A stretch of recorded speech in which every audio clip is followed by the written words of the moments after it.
Welcome to Ahead of the Game, a podcast brought to you by the Digital Marketing Institute. I'm your host, Will Francis, and today I'll be talking to Alison Battersby, all about social commerce, the rise of shopping in social media platforms, and how we can capitalise on this increasingly normal consumer behaviour to grow our own businesses. Alison is the founder of Avocado Social, a social media training and consultancy firm, working with a range of brands to build more meaningful relationships with their audiences and drive business growth through social media channels. Alison, welcome back to the podcast. Oh, well, thank you very much for having me back again, Will. I'm so excited to be here. It's great to have you back, and it's a very timely topic, social commerce. So let's start by just setting the terms. What is social commerce? So social commerce is the process of selling products directly within social media channels. It basically means that the entire shopping experience, from discovering a product for the first time to researching it to the checkout process, takes place right inside those social media platforms. It's brilliant because it's a frictionless customer journey, meaning it's easy to follow through from discovery to purchase. You basically see a product, you click on it, and you buy it. That sounds good for people who are selling things. What platforms is that primarily happening on, and where is it going to be coming soon as well? So social commerce is currently available on Facebook, Instagram, obviously both owned by Meta, TikTok, and Pinterest. Also, YouTube are developing something soon. They've been testing a few ideas and, working on their social commerce product for a number of years now, but they haven't actually launched anything yet. So I think it's about time we see something from YouTube because it really does fit well within their product. You watch a video and you see some products and you decide, oh, I would like to buy those. So it kind of is a bit strange that you can't do that currently. So there's something holding up the launch of YouTube social commerce at the moment. But I'd imagine, and from what I hear, that is something they're really working on at the moment. Yeah, that would make a lot of sense. You're right. I watch loads of YouTube videos about products and it's always kind of links in the description, which isn't a great, it's okay. There's nothing wrong with that, but it's not the best solution. It probably could be a bit smoother, tagged products at certain points in the video, things like that. I can imagine how it would work. I can also understand that, like with any big established product, fixing what's not broken is always feels a bit risky. And I imagine that they want to make sure they get it right rather than, disrupt the way that the world's most successful video platform works. Absolutely. I think you're right, actually. If they launched something that wasn't quite right, that would be terrible for their brand, particularly at the moment when so many people are comparing YouTube to TikTok and Instagram Reels as well. They're very much in that competitive space to grab as many eyeballs on their videos as possible. Yeah, and YouTube's been around since 2004. It's like the kind of, the granddaddy of one of the, kind of real kind of heritage social media brands. They're like one of the real established grown-up brands. So they can't be so experimental. They can't take those kind of risks, I think, with the platform. But yeah, it'd be interesting to see what comes down the line. And it's interesting that the platforms are all racing to make something happen here and get that right. Is that because they'll make money out of that? So the idea will be, I think, eventually that they will. At the moment, the platforms aren't making money out of social commerce other than the opportunity for people to run ads. I think the way that we're seeing Instagram going, they're now pushing the opportunity for you to advertise your products within an area of Instagram shopping called shopping. So you've now got a shopping tab in your Instagram profile and you can run paid for activity and choose that area as a placement for your ads. So it just gives them more opportunity to offer the paid advertising. But as far as I'm aware, The plan for Instagram will be that you will be able to check out your products and purchase them without leaving the app. This is something they're testing in the US at the moment. And the plan is that Instagram will then take a percentage of that sale.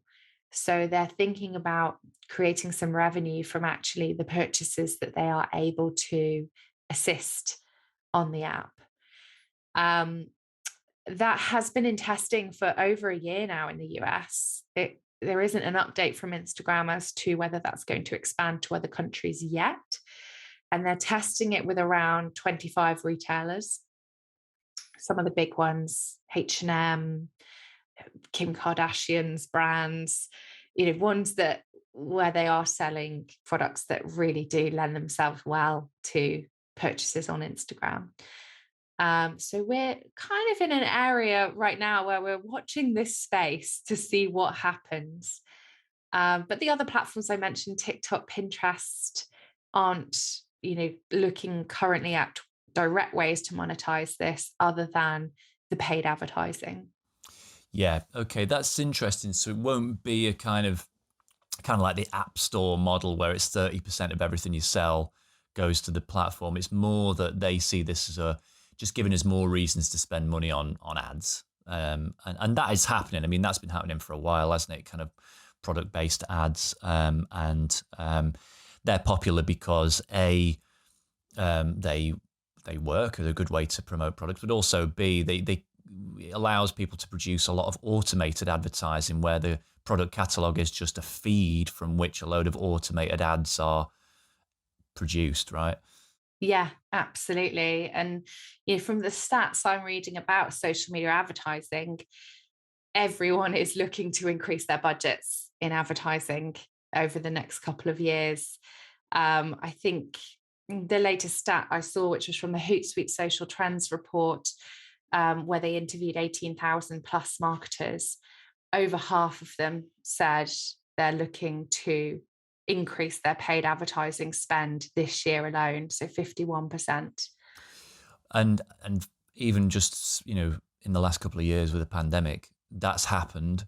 But the effect then has been that it's become more expensive. So even though it's become more expensive, it's interesting to know that people still want to spend more. When you say it's become more expensive, it's not always the case sort of across the board. It really does depend on so many aspects of your advertising. I mean, I just mean that macro view of across the board, cost of clicks The appears to have averages. become more expensive. But yeah, you're right. I mean, that can't be said for every brand and every industry, every type of campaign, I guess. Yeah, exactly. But still, Facebook does offer some of the cheapest cost per clicks online available. Yeah. Yeah. No, absolutely. Right. Okay. So the platforms are up for it. The e-commerce sellers are up for it. There's all upside by the sounds of it. Are consumers up for it? Like, do you think, from what we know, are consumers genuinely responding to social commerce, and are they buying more stuff in social? That's definitely a good question because there has been a lot of news around the fact that the physical shop is not yet dead, and still consumers are very interested to go and visit a shop to get that specific personalized experience, or to try out products that they maybe just wouldn't be able to try out online. It is quite difficult when you're buying certain products to know, are they going to fit well? Will they, suit your interiors, just by impulse buying something? However, since the pandemic, that behavior of impulse buying has skyrocketed.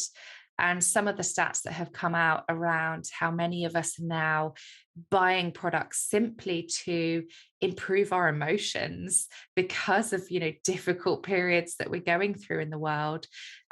Purchasing can sometimes just make you feel better, which I think we are seeing more and more of.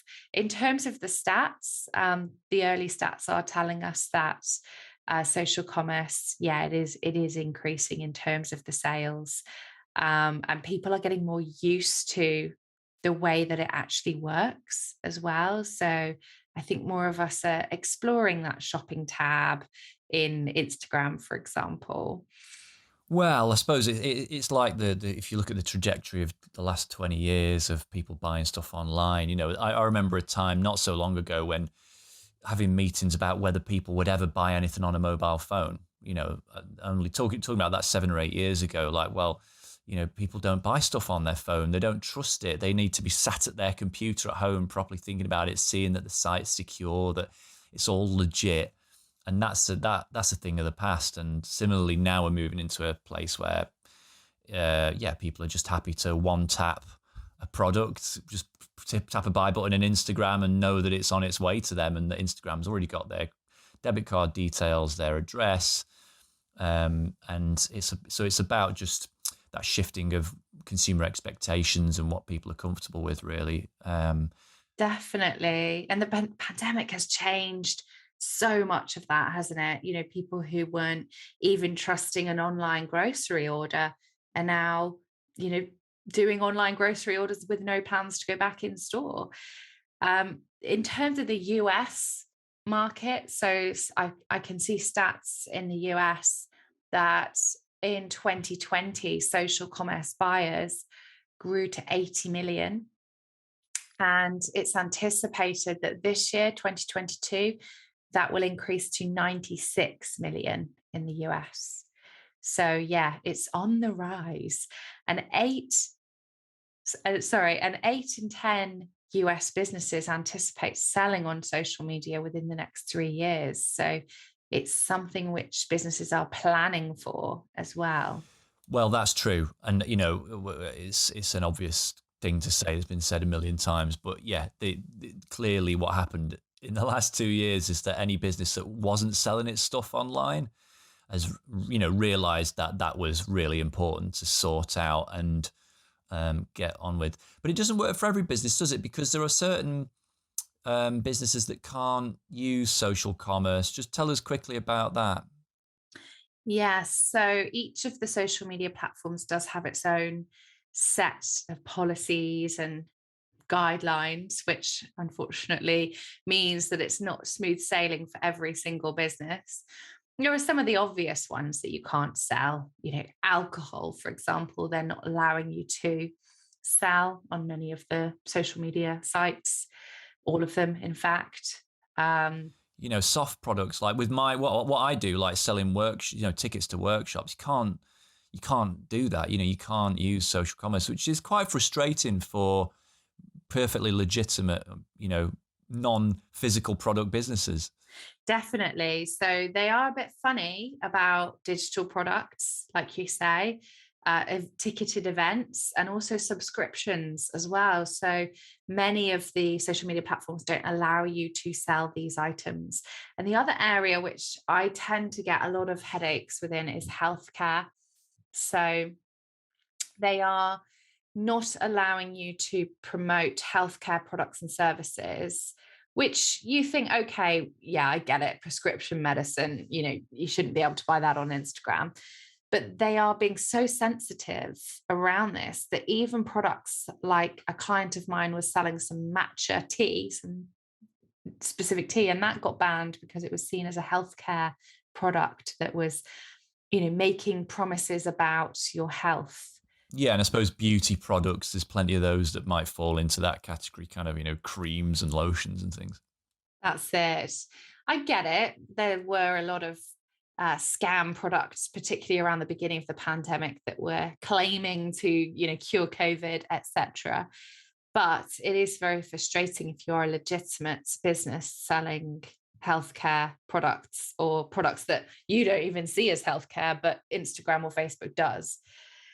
So, unfortunately, you may find that even if you've got your shop set up, your items that you wish to sell start to become rejected as well. Gift cards is one that doesn't work as well. So if you wanted to sell a gift card, if you're a restaurant or a fashion brand, it's annoying. You can't tag that in your Instagram or Facebook shop either. In terms of the appeal process, I mean, as I understand it, there's not really much to be gained there. It's generally if your product is banned, then you're kind of, that's it really, end of story really, isn't it? Yeah, you will get an email saying your item's been rejected, and it will often tell you why, kind of which policy it doesn't particularly comply with. There is an opportunity to dispute that claim, which means that an individual will actually look into it. But I must admit, I haven't ever had any success disputing these. And often that's just the case. Yeah, you just have to live with it. Hello, a quick reminder from me that if you're enjoying our podcast series, why not become a member of the DMI so that you can enjoy loads more content, from webinars and case studies to toolkits and more real-life insights from the world of digital marketing. Head to digitalmarketinginstitute.com/ahead of the game to sign up for free. Now back to the podcast. Okay, so what kind of business and products does this work best for, and why? So, good question. I think really it is those kind of lower cost products that you may purchase on an impulse. So, generally speaking, less than $100 in terms of pricing. Obviously there can be anomalies to that. Fashion beauty works incredibly well, particularly on Pinterest and Instagram. Jewelry, apparel, books, not ebooks, sorry, because that would be a digital product, but books, food and drink as well.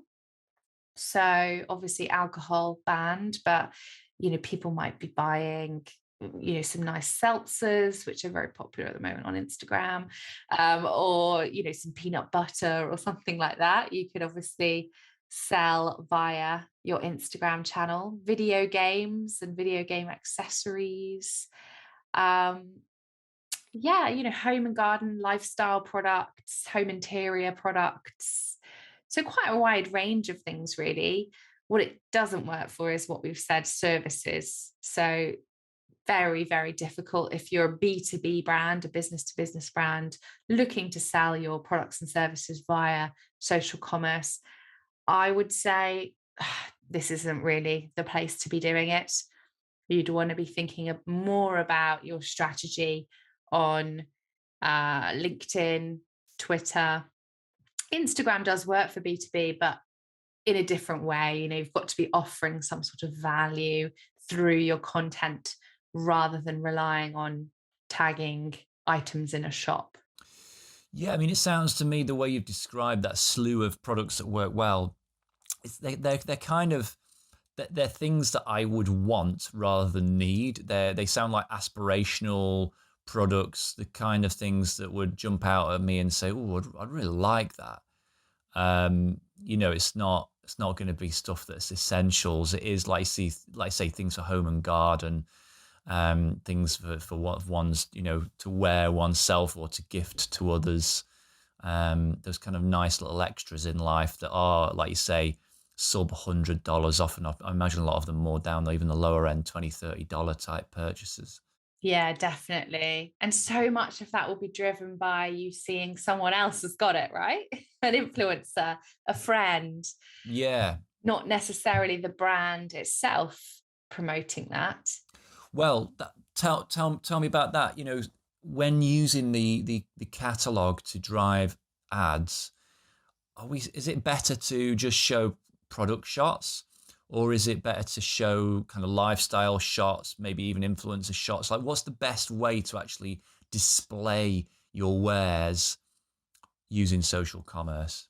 Great question. I think for me, I'm finding across our clients that it's the lifestyle shots that are selling the products rather than your typical product, Amazon shot, for example, the product on a white background.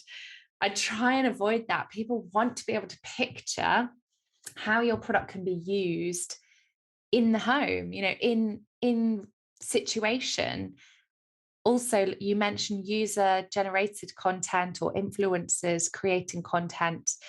So thinking about whether any of your customers or influencers have created some great shots that you could utilize in your posts or even in your shop to showcase how this rug might look or how this lipstick might look.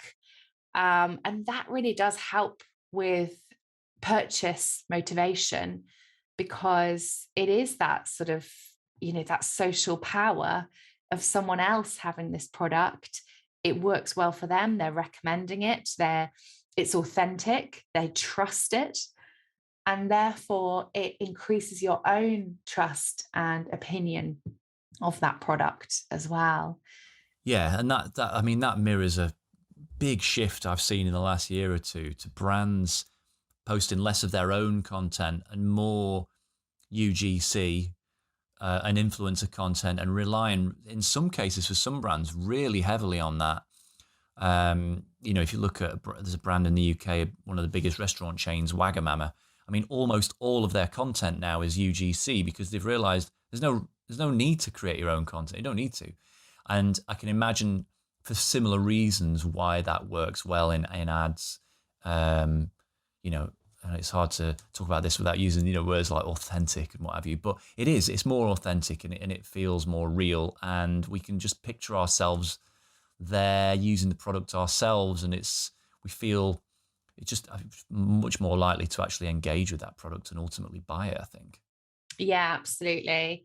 And thinking about actually the user experience. So if you do tap on that shopping basket in Instagram and you head into the shopping tab, if you just saw kind of boring product shots on white backgrounds, you're probably not going to click on them. Whereas if you see, someone's amazing living room with some great furniture that looks interesting, or somebody has laid out their outfit that they're going to wear for the day and it features that lipstick or that pair of jeans, it's far more accessible.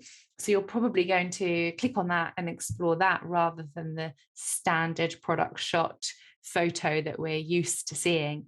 That's not to say that there isn't a place for those standard product shots. I would recommend, if you were creating content for your shop itself, so if you're, for example, uploading content into your Instagram shop, you should create a mixture of lifestyle and product images. Instagram recommends that you have at least 4 images per product. So that gives you the opportunity to have a nice blend of UGC, maybe influencer content as well, and those standard product shots. Yeah, that's good advice. Okay, so this all sounds good. Which brands are doing this? Which brands are nailing this, do you think, as particularly great examples? Oh, there's tons. Like if you have a look in the kind of beauty and fashion space, I think some of the big ones for me, I'm always looking at Not on the High Street. I think they do it really, really well. In terms of fashion, H&M, Nike, really utilizing their shops. Anthropology, both in the US and in the EU, working really hard on the way that they lay out their shopping experience. Marks and Spencer's working well at creating tags across Pinterest, and doing some really nice things there. Also on TikTok, you've got brands like Kylie Cosmetics, which is of course Kylie Jenner's huge beauty brand now, and she's using shopping tags on her TikTok, which was kind of I think she was one of the early adopters. Gymshark, which is the apparel brand, which is started here in the UK, but it's huge in the US as well. They're really utilizing both TikTok and Instagram for promoting their fitness apparel. And their entire content, all of their content's from influencers. They're really interesting. Yeah, You will not find a single brand image that's not from or with an influencer. Really, I know, it's mad, isn't it? And they're very clever because they will organize shoots where they'll invite their ambassadors along. So if you're a Gymshark ambassador, you're a PT, you get to come along to one of their shoot days where they've got all their latest outfits available for you to wear, plus they've got all the gym equipment in this warehouse that they've rented out in East London. And that just allows these content creators to create a huge amount of content in the fresh new outfits. So I think that's just a really clever way of launching new ranges. And Well, that's interesting. So they actually set up essentially a content creation like paradise yeah, for the exact people, for their influencers, and they set up a warehouse, loads of cool gym equipment, loads of cool clothes. Come along, use it all for free. The ambassadors or influencers get loads of content for themselves out of it. yeah, And part of the deal is obviously we the brand gets to use one or two of those shots in their own Instagram. yes. And most of them are video challenges, actually, because of course, when you invite a ton of fitness influencers into one space, they're going to get a bit competitive with, lifting weights or who can do what. So yeah, it is the perfect strategy for them. But I've seen, other brands do this with other iterations. For example, Taylor's Coffee. A couple of years ago, I noticed them doing a photo shoot in a hotel with a load of influencers that they'd invited along, and they'd actually run a kind of photo shoot workshop for the influencers for free, so they could create loads of content, and they were all, drinking the Taylor's coffee. So there's some really nice ways that you can create that kind of content by thinking outside the box. I mean, totally. I think that's actually, just as a total aside, even here in my hometown, which is a tiny town in the north of England, a local boutique clothes shop had a little fashion show. Like, we're talking seriously local scale here. They just had a little fashion show. A few people, just doing a bit of a catwalk thing, a few glasses of Prosecco and some local influencers. And I thought, actually, that's great. I mean, it's just, you can do this stuff on a really small scale. Just create something that's interesting and that everyone gets something out of. The influencers get something out of. They get a content creation opportunity, because that's what these people need. Like, that's their bread and butter. Every day they're like, right, what can I take photo and video of today? And so you can do it on any scale, that I think. Absolutely. So people listening are going to be thinking, right, I'm sold. How do I get into this? How do I get started? What are the first steps in just getting started with social commerce for a business? What do I do? Well, the first thing you do need to make sure of is that you're using a business account on each of these platforms. So on Instagram, that's a fairly easy switch to make in your settings if you're not doing so already. And what's that one question that you get asked every time when you mention that to people about switching to a business account? Will the algorithm penalize me, and will I? It's that old chestnut, or will it cost me? And what's your answer? As far as I've tested, no, the algorithm won't penalize you, and the benefits far outweigh any risk to you being penalized in the newsfeed. So, for example, the access to insights, advertising, shopping, these are things you can't do on a personal account. And it just gets frustrating if you can't look at your insights or you can't boost a post. No, I agree. Yeah.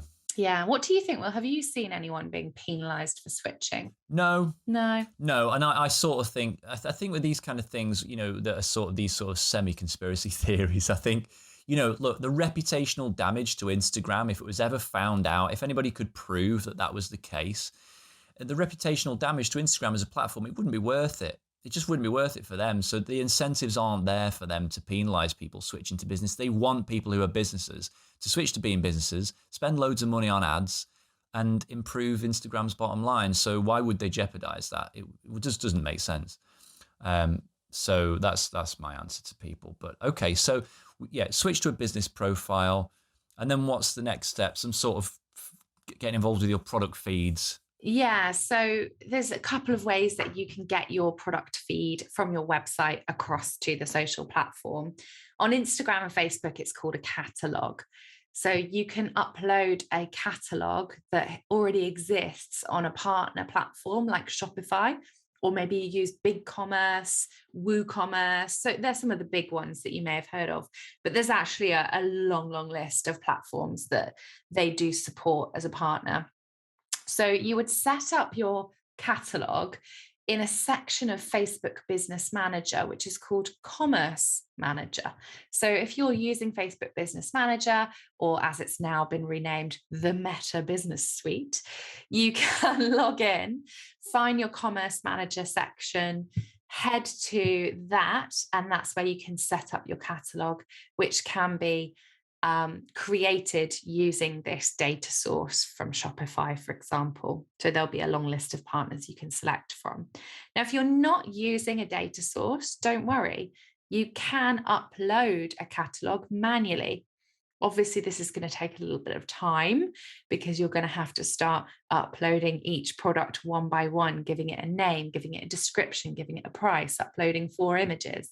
However, my advice would be, why not start with 10 products, your 10 best sellers, see how effective that is, and then decide whether you're going to spend that huge amount of time uploading your catalog manually. So that's something a couple of my clients have tried to much success, actually, putting their best sellers up and promoting those first, and then expanding as and when they can see that purchases are happening. So both fairly straightforward to do on Facebook and Instagram. On Pinterest, it's a little bit more work. You actually have to apply for what's called rich pins.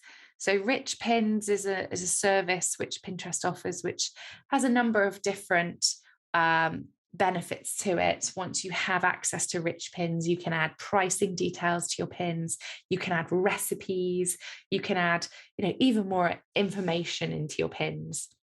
But this actually means going to a section of the Pinterest help pages and filling out a little application form.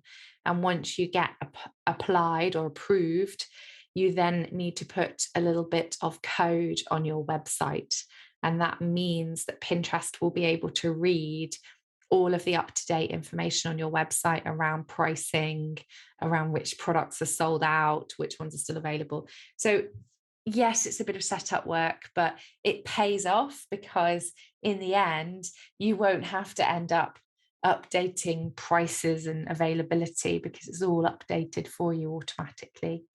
Yeah, that's clever. I've used WooCommerce which is WordPress's e-commerce platform, and there's a plugin for WooCommerce, and it can just automatically sync your products from WooCommerce. It just automatically syncs them to your Facebook catalog, and also Google Merchant Center as well in one go. So, and keeps them in sync over time. So, yeah, there are a lot of easy solutions for those of you who are not like massively tech savvy.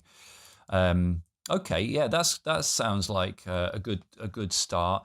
And then I suppose it's so you can tag products in organic posts and in ads, right? Yes, yeah. And one thing I didn't mention there was on TikTok, they've opened up the ability for you to be able to add tags to your TikTok videos, but only if you're using Shopify. Yes, because they've got this partnership with Shopify, haven't they? That's it. TikTok's just supporting Shopify rather than giving you that huge option at the moment. Yeah. Well, it's worth mentioning at this point, on the DMI library, you can find a handy toolkit to help you upload your catalog to Facebook. It's got everything you need to know there, and the link is in the show notes for this episode. Okay, well, that's the kind of nuts and bolts bit sorted. Now we want to start selling stuff. We've talked about this already, but just if you've got any remaining tips for actually driving sales, like what if we really get to the heart of the matter, what are the top tactics for driving sales? I think first of all, it's making sure that your shop content obviously looks good, but it's got the relevant information that somebody might be looking for. Where is it available? What is that detail about delivery? What about color, size, material? Making sure that you've got all of the attributes there in that landing page, so that if you have got so far and you've worked so hard to get somebody to that product page, you don't want them to sit there and think, oh, there's no information for me here, and just click away. So you want to make sure it's all clear and available. And as I said earlier, at least 4 high-res images for each product. That again helps to add to credibility. I never trust a product which just has one picture. I think you've got to see those different angles. You've got to see the lifestyle images as well. So making sure that your products look good within your shop. The next part is actually starting to integrate those shopping tags as part of your organic content. So when you are thinking about planning out your content for social media, how many of those posts will contain the shoppable tags? Ideally, 1 in 3 would be my suggestion, just so somebody doesn't have to scroll too far in order to see a shopping tag. Featuring UGC, we've talked about quite a lot, but making sure that you are demonstrating that authenticity. And then the other thing as well is making sure that you're responsive. So if somebody does comment on a post, oh, I love that. Do you do that in green? You want to make sure that you're there, you're answering questions, you're offering valuable information. The number of times I see, interested customers leaving comments, this is sold out. When are you next getting your stock back in? And the comment goes unanswered. And you just think they could have made a sale there, but they've ignored it, or, haven't given it the chance to be replied to. They've not been checking their notifications regularly enough. So being responsive as a customer service brand as well is very, very important for social commerce.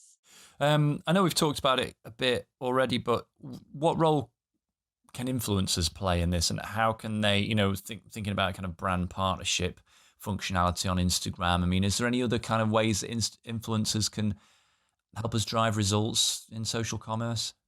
Yeah, I think it's interesting to see the way that influencer marketing has developed, where we see now influencers becoming affiliates.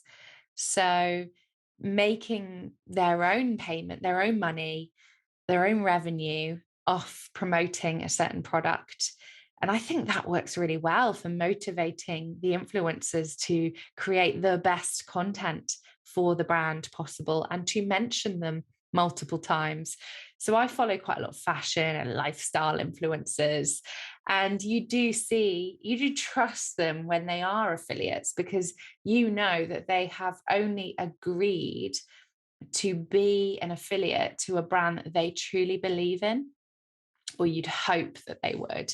If they're a genuine influencer, then they are quite choosy now about brands that they work with, and will pick brands that fit their morals and beliefs. And so I think that's a really interesting way that you can evolve your influencer marketing scheme, rather than just paying for a post, as it were. Why not actually offer the influencer the chance to make some revenue on each sale that they make? And that would be done via trackable links that you offer the influencer to share, so that you can see exactly how many people are clicking on that link and then purchasing that product as well. Now, that actually is a little bit different to what we've been talking about social commerce wise, because you are driving people off the app to make the purchase. But currently, there isn't really a way to be able to do affiliate marketing within the app via social commerce. So again, another development that I think that we will probably see. Influencers, they do see higher engagement rates typically than brands do. People are following more influencers, particularly on Instagram and TikTok. And I do think that they can be incredibly effective for sharing your brand message. But of course, there's some things you need to be aware of: choosing the right influencers, doing your due diligence to check that their engagement rates and their followers are genuine, and also adhering to the rules. You don't want to break any rules out there around, what you should and shouldn't say in an influencer post. And the key one to remember is any influencer work that you do does need to be correctly labeled and made clear that it is an ad. If the influencer is making payment, or if they've been gifted complimentary products, they do need to make that clear as well. Yes.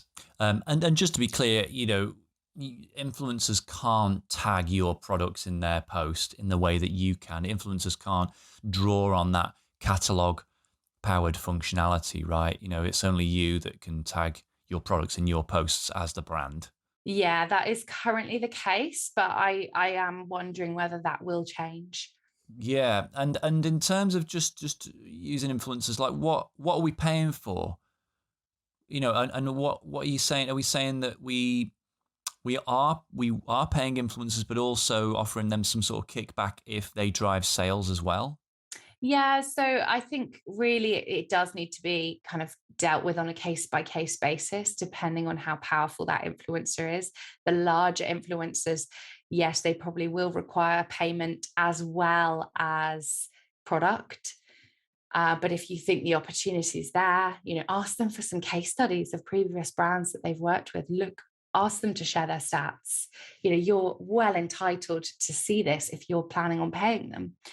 Alternatively, if you are not paying them, then you would simply be looking for some sort of kickback in terms of, you want to be able to prove that their post is getting engagement, getting views. So you could ask them if you wanted to share their stats post campaign as well. Just trying to think of other ways that we work with influencers. So it can be so bespoke. Some influencers, you're simply looking for them to create some amazing content. A lot of influencers are so confident at some of the newer features like reels, and you might not be yet. So you could use influencers to actually create content for you that you then post on your feed. Yeah, and I suppose with the social commerce thing, the logical way to use influencers is kind of like the way that Gymshark do, where it's about bringing influencers into your content, giving them a hand in the creation of that content, but ultimately the content is then published on your channel. Could be also published on the influencer's channel. That's fine. That helps with exposure and that's all great.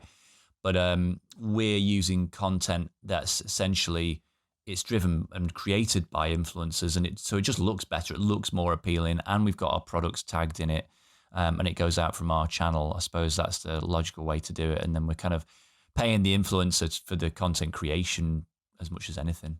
Yeah. And then to take that one step further, you can then boost that post, for example, Right. or run it in an ad. So yeah, I think, yeah, it's just simply using the influencer as the creator, which interestingly is the terminology which Meta and TikTok are moving towards now, away from the word influencer and more towards the word creator. Yep, noticed that. And I suppose you could boost that post and you could target it indirectly. You could target it at the influencer's audience. So, is there any point in doing this without ads? I mean, this seems like pretty reliant on ads to build up any steam or bring in sales, right? I think you could experiment with some other ways of doing this. So, something that actually came up in the webinar that we recently did on social commerce for the DMI was the topic of live videos on TikTok. And this is something that is becoming a bit of a phenomenon. People going live, almost like a QVC shopping channel style, where they are promoting products and those live videos contain tags. And they are virally an incredibly powerful piece of content, which you don't need advertising revenue behind. So there are certainly ways you could experiment with these newer forms of social shopping. And the other one is, when certain clients of mine or businesses that I'm talking to maybe don't have the spend, the budget to put towards ads, the other kind of growth option that I would normally go to is running a competition or a promotion. So that could be something that you look to do. And then obviously all those people that didn't win the product could potentially then be interested in actually buying it. So you could then go into a bit of a posting schedule featuring that product, tagging it in certain posts after the competition has taken place. One last question for you is, what does the future hold for social commerce? Like, where's this going to end up, do you think, in the next few years? I think, judging by what we're seeing in the developments around social commerce, is it's going to be far more common for consumers to make purchases within the apps themselves rather than going to the websites.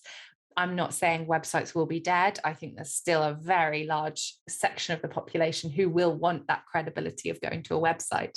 And of course, there's the users that aren't discovering those products on social media as well, who are coming in through Google or email.